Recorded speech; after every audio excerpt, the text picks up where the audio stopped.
Johnny Carson, the legendary host of The Tonight Show, ruled late-night television for 30 years. From the early 1960s to the early 1990s, he became the man every celebrity wanted to talk to and every viewer wanted to watch before going to bed. Carson wasn't just a host. He was a symbol of class, charm, and quick wit. Millions tuned in to see his hilarious monologues, his gentle teasing of guests, and the way he could make even awkward moments entertaining.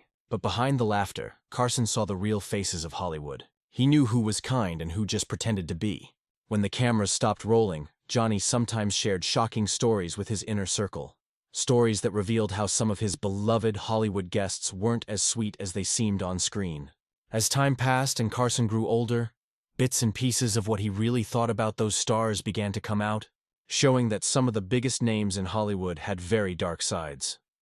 Old Hollywood has always been painted as a glamorous world filled with charm, beauty, and sophistication. Movie stars of the 1950s, 60s, and 70s seemed larger than life.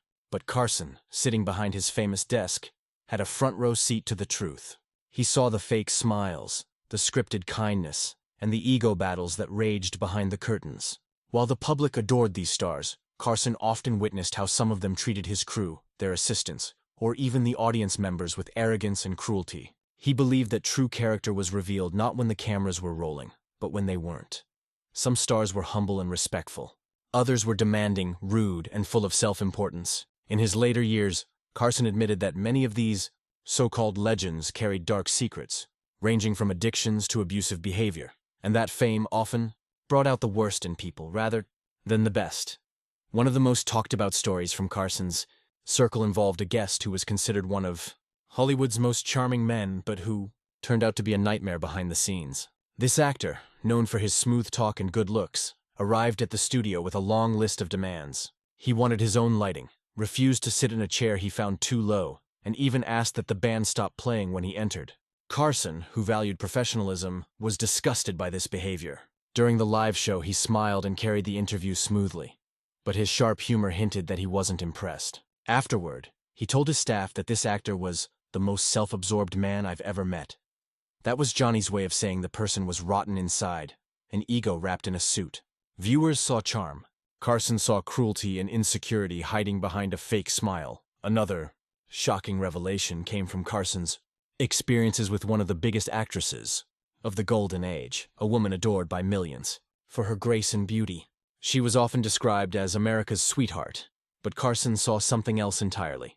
During rehearsals, she snapped at crew members, insulted makeup artists, and refused to speak to ordinary people. Carson kept his cool on stage, but privately, he was disturbed. In later conversations, he said that fame had completely destroyed her humanity. "She's not a person anymore," he reportedly told a friend. "She's a product of Hollywood, polished on the outside, hollow on the inside."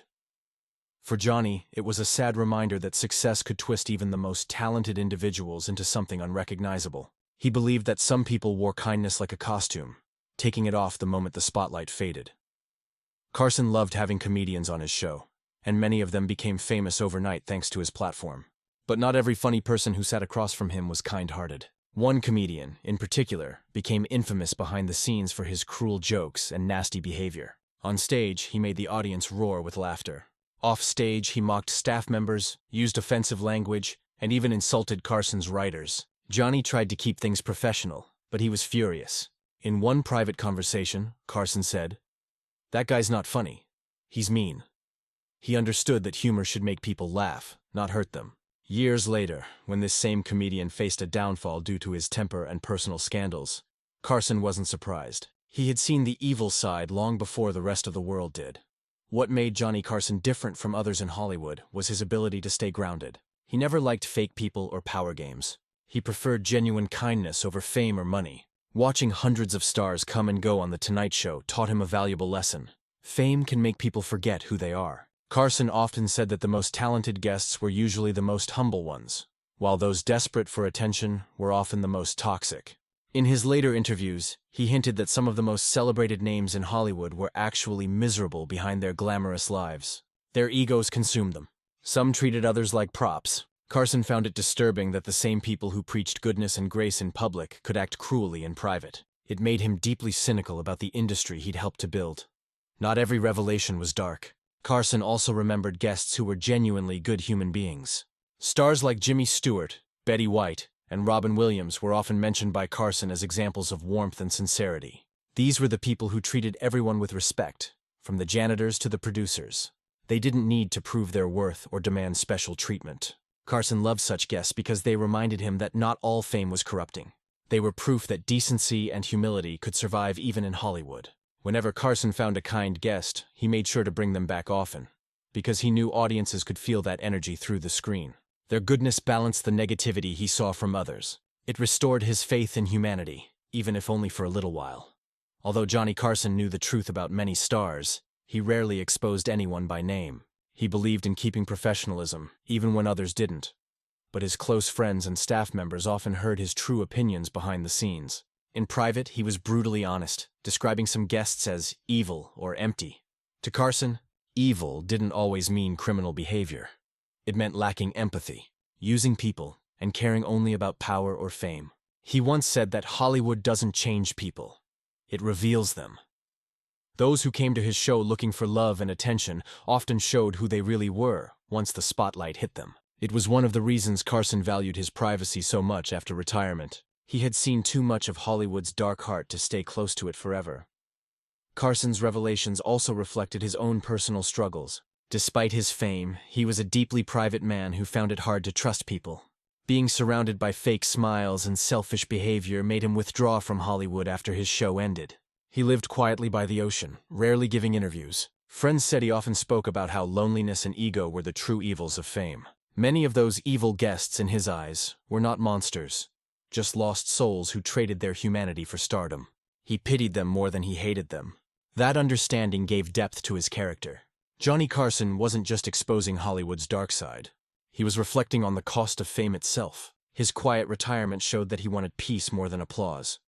Even years after his passing, Carson's insights still echo in Hollywood. The industry has changed, but the patterns remain the same. The pursuit of fame, the masks people wear, and the moral compromises they make to stay on top. Johnny's experiences remind us that celebrities are not always what they appear to be. Some are kind and genuine. Others hide behind charm while hurting people around them. His subtle honesty, his respect for good-hearted people, and his rejection of arrogance make him one of the most respected hosts in television history. The stories he hinted at about evil guests serve as a warning. Fame can expose the darkest corners of a person's soul. Johnny Carson saw it all. The beauty, the brilliance, and the cruelty. And his quiet wisdom continues to shape how we see Hollywood today. Johnny Carson wasn't just a host. He was an observer of human nature. Night after night, he met the most famous faces on earth. And he learned that behind every smile, there could be sadness, insecurity, or even malice. When he said some of his guests were actually evil, he didn't mean devils with horns. He meant people who lost their empathy and kindness in the pursuit of fame. His experiences remind us that real goodness isn't about image or popularity. It's about how you treat others when no one's watching. Carson's legacy lives on not only through his laughter, but also through his quiet honesty about what fame really does to people. He peeled back the glittering mask of Hollywood and revealed the truth, that even in the brightest lights, the shadows can be the darkest. As Johnny Carson grew older, his patience with the superficial side of Hollywood began to fade. The man who once joked about everyone with a smile and twinkle in his eye started to lose his interest in fame. After decades of watching actors, musicians, and directors walk across his stage, he realized that many of them were addicted to attention more than to their craft. Carson used to say that the entertainment industry wasn't built on talent. It was built on people pretending to care. The constant flattery, fake compliments, and power games left him tired. He noticed that the same people who smiled and called him a genius during interviews would gossip about him later or demand special treatment from his team. To Carson, this hypocrisy was the real poison in Hollywood. Not the scandals or affairs, but the emptiness that lived inside the hearts of so many who claimed to be stars.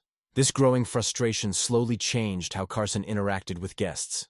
During the 1970s and 1980s, his interviews became sharper, more controlled, and sometimes subtly cold. He could still charm the audience, but behind his calm expression, he was observing every move of his guests, the way they talked to others, their arrogance, their nervousness, their desperation to stay relevant. He became a quiet psychologist of fame, and when he saw a guest act selfishly or arrogantly, he made a mental note.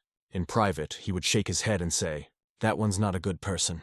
It was his polite way of saying that some people's souls had been eaten alive by Hollywood. There were rare but unforgettable moments when Carson's audience caught a glimpse of a guest's real character during live taping. One such night involved a famous leading man known for his heroic movie roles. Behind the scenes, he was known to insult staff and brag about his wealth. During the interview, Carson tried to lighten the mood with a joke about the actor's latest film flopping at the box office. Instead of laughing, the guest snapped at him, calling the joke stupid. The room fell silent. For a moment, Carson stared directly at him, smiled faintly, and replied, "That's all right. It's not the first time one of your performances didn't land." The audience exploded with laughter, but beneath that humor was Johnny's way of putting a cruel man in his place. Afterward, that actor was never invited back. Carson's brilliance lay in how he used humor as both a shield and a sword. He never shouted or humiliated anyone directly, but he could expose arrogance with just a few calm words. People loved him because he could make the powerful uncomfortable without being openly mean. And yet those moments haunted him later. He once told a friend that he hated having to deal with pretenders, people who built their whole identity around fame and treated others as disposable.